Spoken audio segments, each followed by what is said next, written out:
Hey guys, it's JT with BlackBerryWest.com here, and we are sitting here with the man Adam Stanley, team lead of Dev Relations at BlackBerry. How you doing, sir? Good, man. Nice to see you. It's great to see you. We haven't seen you since San Jose. Yeah, year, right? It feels like an age ago. Lots happened in 8 months, 9 months. Yeah. Yeah, time flies when you're having a good time, right? When you're working it hard. Yeah, when you're working on BlackBerry 10, it's a good thing, right? Yeah, you said it.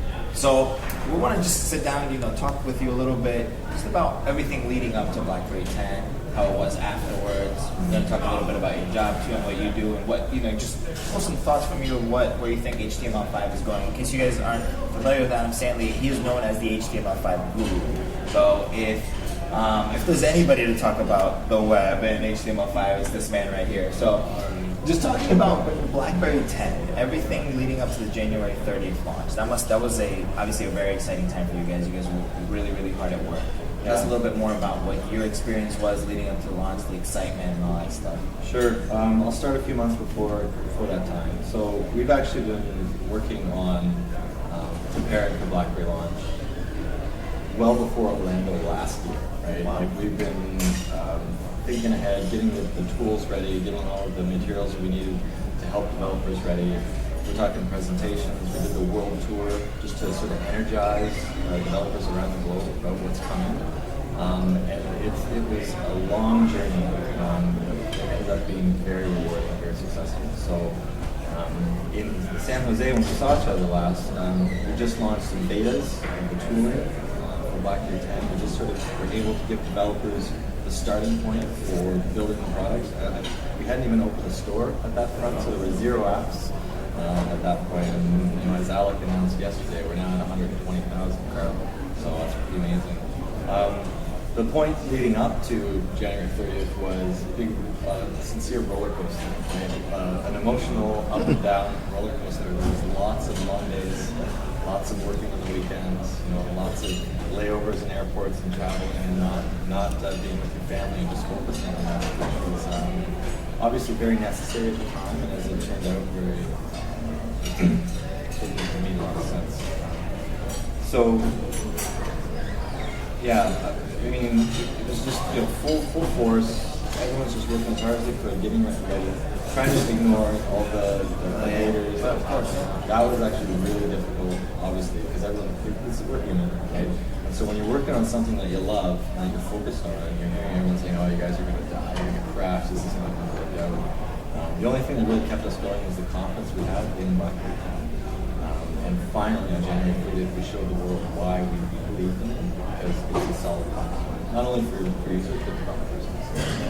And so on the 30th, I think we stood up proudly and said, at this point we have 70,000 applications.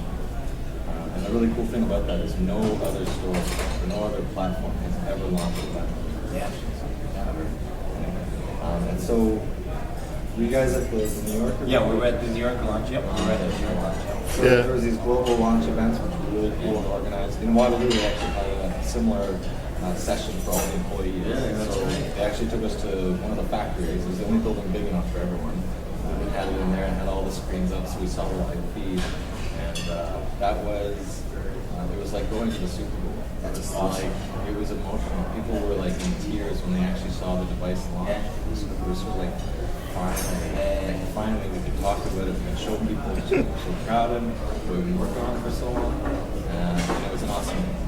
I mean, we had such a blast, and we were covering it, and it was even an emotional day for us, just as fans, as bloggers, and keeping up to date with all the info, and I mean everything just building up so much. So it's great to get perspective from you guys, because obviously you're hands-on directly with the product. So that's excellent. And now, as you mentioned before, 120,000 apps, 50,000 in the last 4 months, which is pretty mind-blowing if you really think about it. Unheard of. And that came in large part due to some really successful portathons. So my team organized 4 portathons, which was a solid weekend. I think they reached 36 hours. Where you come jam with us, join us online, and we'll do everything we can to help you get your app completed. And developers responded in full force, like you said.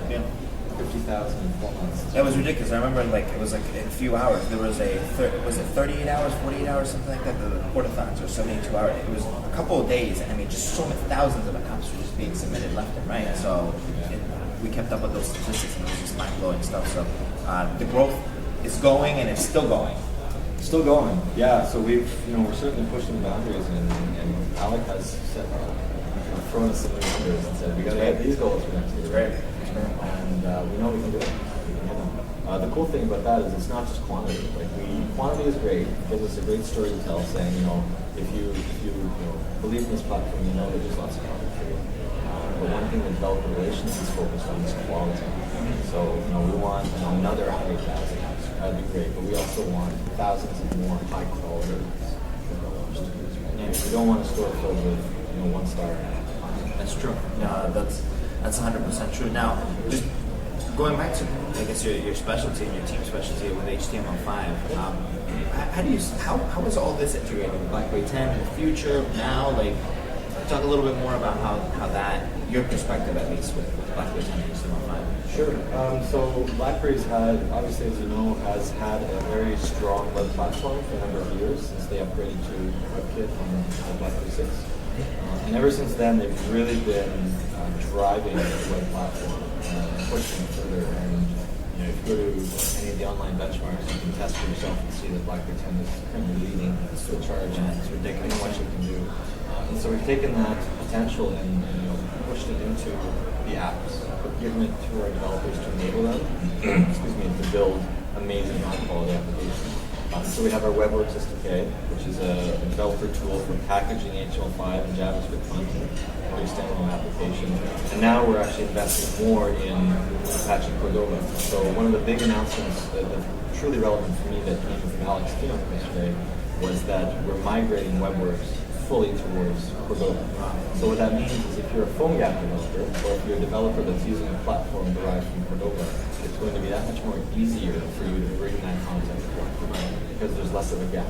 There's going to be more support for your content on our platform. Man, you guys just keep making it even easier to bring apps into and content into the. I mean, aside from not only having different languages, but now making it easier for everyone. Yeah, it's great. It's a different world than a couple of years ago. Yeah. The developers that have stuck with us for years, we're truly proud and love those guys, and thank you for your commitment to us. But the developers who joined us during this BlackBerry 10 journey have really, truly enjoyed all the options. You can be an HTML5 developer, build something good. If you want native, you can take that route. If you want Android or Air, those are available to you. And we're investing more and more energy in making it better and easier. And what developer relations does is show developers, even in some cases, really hand-holding and guiding them through the getting started period and building their confidence until they can take it on their own and build something cool. That's priceless when you really think about it, because that sort of help is almost unheard of nowadays. So we're very approachable and available. So it's a very unique team that we have, and that you can literally contact me on Twitter or email, and I'll respond. Right? So if you're thinking about developing for BlackBerry 10 and haven't yet, please contact this man. Seriously. Twitter handle. Twitter handle. Well, it's N_Adam_Stanley, right? Yes. Got it. I got it. That's a great point. Now we're talking. You mentioned a little bit about native. That's always the big conversation. I think the big topic: native versus HTML5. Oh yeah. What's your take on that? My answer is both. It's not one or the other. It's both. They are both fantastic platforms on BlackBerry 10. Web and native is not the same on different platforms. So web on BlackBerry is certainly greater than it is on other platforms, and we have the numbers and stats that prove that. Likewise with native. The technologies are very different from each other, and they're difficult to compare, but they also offer developers benefits. There's a reason why you might choose web or native. The most common argument that we hear about the two is performance. A lot of people just believe that native is naturally faster, which is not always true. You can build a slow native app if you really if you're not following best practices, and so that's the case. In fact, I've recently written a blog that I'm hoping to go up on developersblog.com shortly. It's being worked on, that talks about the web versus native debate. I'm presenting developers with a challenge where I've given them a list of apps from BlackBerry World that they can go to. And we want them to vote. Which ones do you think will build using web or native? And so we're going to run that poll for a week or so and share the results. It was awesome, right? So basically, I just want to convince developers that any myths that they may have heard about web being a poor platform or native being better and more platform might not necessarily be true. Yeah, as long as you're coding, right? Whether it's native or web, as long as you get your app up. As an end user, that's what I always think. Like, get me the app. The users don't care what technology you use. Absolutely not. They care about the content and the experience. Yep, and the experience. It's true. So now talking a little bit more about just your favorite things. Now we're going to go into BlackBerry 10 a little bit more. Tell me, what's your most used BlackBerry 10 feature? What's your favorite feature that you would say on your device? For me, I'm certainly a BlackBerry 10 power user, so I've got tons of applications open at once. For me, it's all about the peak. I'm watching videos, I'm playing games, I'm on Twitter, whatever, and I want to see, who just DM'd me, or who just messaged me, or do I have did someone respond to that text? So I'm constantly checking that to the point where people are like, hey, are you paying attention here? Like we're having a conversation. Oh, we have peak. Yeah. I know the feeling. Trust me. Okay, so peak. That's a great answer actually. We've been asking everybody that we've been interviewing. So that's one of the great ones, I think. Peak is a very differentiated. It's a big differentiator on BlackBerry 10 as well. Yeah. Now, Z10 or Q10? I've been a long time keyboard user. I had all the bolds throughout their but now I'm using a Z10 and I love it. Yeah? Oh, that's great. Yeah, that's what I'm using too. That's what I'm rocking as well. So yeah. I like that answer. Adam, thank you so much for joining us. Seriously, you've been great as always. Oh, thanks for your time. And we hope to see you at the next event. We'll have more news to talk about. I'll be there. I look forward to it. Thank you. Keep it locked to BlackBerry OS. We'll keep the interviews rolling, and we'll see you guys later.